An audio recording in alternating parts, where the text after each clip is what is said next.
जनतालाई कति अपमान गरेका थिए यिनीहरूले।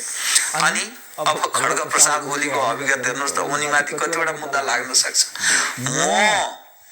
म प्रधानमन्त्री भएको भए, सुशीला कार्कीको ठाउँमा म भएको भए सबभन्दा पहिले जाग्ने खड्ग प्रसाद ओली, रमेश लेखकहरूलाई। त्यो विगतको चैत 15 को तिनकुने घटनामा भयानक ठुलो अपराध गरेका थिए।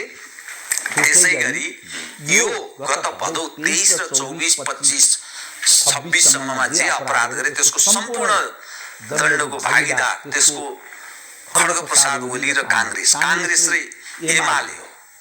र यो भाग शान्तिमा मिलेर सम्पूर्ण ढङ्गले सिन्डिकेट कायम गरेर लुट्ने खानेमा पुष्पकमल दाहाल। यिनीहरूका आम्दानीका स्रोत के हुन्? सम्पत्ति शुद्धिकरण रवि लामिछानेलाई मात्रै लगाएर हुन्छ? यिनलाई लाग्दैन? यिनीहरूले गरेको अपराधहरू, यत्रो कुकर्महरू, यत्र मानिसका हत्याको जिम्मा लिनु पर्दैन? त्यसकारणले अब यो